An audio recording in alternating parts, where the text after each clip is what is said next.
Welcome back to our vlog. Please subscribe ಮಾಡಿಕೊಂಡು videos ನೋಡಿ ಅಂತ ಹೇಳ್ತಾ ಅರ್ಧ kg ಚಿಕನ್ ತೊಗೊಂಡಿದ್ದೀನಿ. ಚಿಕನ್ ಚೀಸಿನ ಹೇಗೆ ಮಾಡೋದಂತ ಸಿಂಪಲ್ಲಾಗಿ ನೋಡೋಣ ಬನ್ನಿ ಈ ವಿಡಿಯೋನಲ್ಲಿ. ಫಸ್ಟಿಗೆ ನಾನು ಇಲ್ಲಿ ಸ್ವಲ್ಪ ಎಣ್ಣೆ ಹಾಕ್ಕೊಂಡು ಒಂದು ಆನಿಯನ್ನ ಕಟ್ ಮಾಡಿಕೊಂಡು ಸಣ್ಣಕ್ಕೆ ಅದನ್ನು ಚೆನ್ನಾಗಿ ಫ್ರೈ ಮಾಡ್ಕೊಂಡಿದ್ದೀನಿ. ಆ್ಯಂಡ್ ಶುಂಠಿ ಬೆಳ್ಳುಳ್ಳಿ ಪೇಸ್ಟ್ ಕೂಡ ಹಾಕ್ಕೊಂಡೆ. ನೆಕ್ಸ್ಟ್ ಇಲ್ಲಿ ಚಿಕನನ್ನು ಆ್ಯಡ್ ಮಾಡ್ಕೊಳ್ಳೋಣ.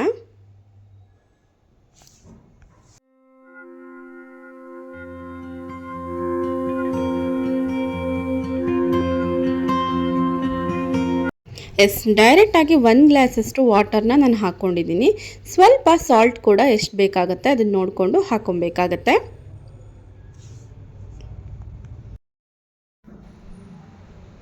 ಇದನ್ನು ಚೆನ್ನಾಗಿ ಹಾಗೆ ಫ್ರೈ ಮಾಡ್ಕೊಳ್ಳೋಣ ಬನ್ನಿ.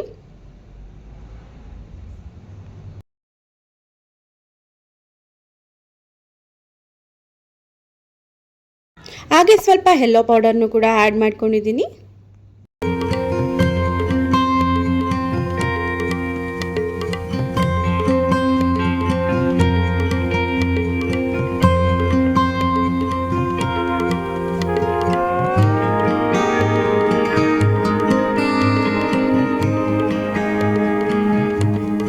ಟೇಬಲ್ ಸ್ಪೂನ್ ಅಷ್ಟು ಇಲ್ಲಿ ಪೆಪ್ಪರ್ ಪೌಡರ್ನು ಕೂಡ ಯೂಸ್ ಮಾಡ್ಕೊಂಡಿದ್ದೀನಿ.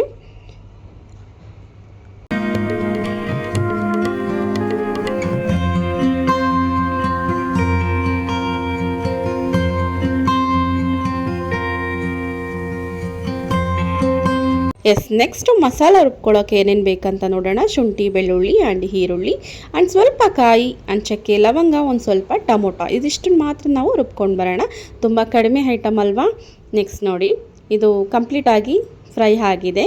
1 ಸ್ಪೂನಷ್ಟು ನಾನು ಚಿಲ್ಲಿ ಪೌಡರ್ನ ಆ್ಯಡ್ ಮಾಡ್ಕೊಂಡಿದ್ದೀನಿ.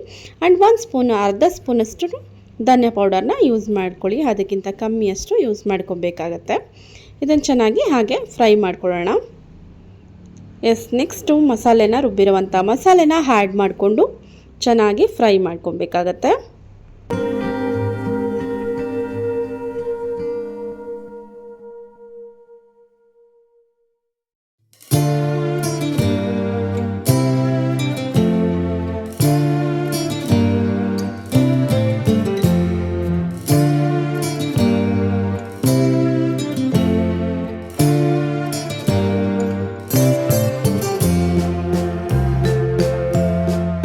ಇದು ಆಲ್ಮೋಸ್ಟ್ ರೆಡಿ ಆಗಿದೆ. ನೆಕ್ಸ್ಟ್ ಇಲ್ಲಿ ಕಸೂರಿ ಮೆಥಿನ ಸ್ವಲ್ಪ ಆ್ಯಡ್ ಮಾಡ್ಕೊಳ್ತಾ ಇದ್ದೀನಿ. ಇದು ಚೆನ್ನಾಗಿ ಕುದಿಬೇಕಾದ್ರೆ ಈ ರೀತಿ ಕಸೂರಿ ಮೆಥಿನ ಹಾಕ್ಕೊಂಡು ನೆಕ್ಸ್ಟ್ ಎಲ್ಲ ಚಿಕನ್ ಎಲ್ಲ ಮಸಾಲೆ ಎಲ್ಲ ತುಂಬ ಫ್ಲೇವರ್ ಬರಬೇಕಾದ್ರೆ ಇದು ನಾವು ಚೀಸ್ನ ಸ್ವಲ್ಪ ಆ್ಯಡ್ ಮಾಡ್ಕೊಬೇಕಾಗತ್ತೆ. ಈ ಥರ ನಾನು ಒಂದು 2ರಿಂದ 3 ಈ ಥರ ಹಾಕ್ಕೊಂಡಿದ್ದೀನಿ. ಇಷ್ಟೇ. 5 ಮಿನಿಟ್ಸ್ ಹಾಗೆ ಕುದಿಯಾಗಿ ಬಿಟ್ಟು ನಾವು ಆಫ್ ಮಾಡ್ಕೊಬೇಕಾಗತ್ತೆ. ಕಂಪ್ಲೀಟ್ ಆಗಿದೆ ಆ್ಯಂಡ್ ತುಂಬ ಟೇಸ್ಟಿಯಾಗಿತ್ತು. ಒಮ್ಮೆ ನೀವು ಕೂಡ ಟ್ರೈ ಮಾಡಿ ಕಮೆಂಟ್ ಸೆಕ್ಷನಲ್ಲಿ ಕಮೆಂಟ್ಸ್ ಹಾಕಿ ಹೇಗಿತ್ತು ಅಂತ ಹೇಳಿ. ಆ್ಯಂಡ್ ಸಿಂಪಲ್ ವೇನಲ್ಲಿ ಇದು ಮಾಡ್ಬೋದು. Thank you so much for watching. ಇದನ್ನು ರೈಸಿಗೆ ಆ್ಯಂಡ್ ಚಪಾತಿ ಆ್ಯಂಡ್ ದೋಸೆಗೆ ಒಳ್ಳೆ ಕಾಂಬಿನೇಷನ್ ಕೂಡ ಆಗುತ್ತೆ.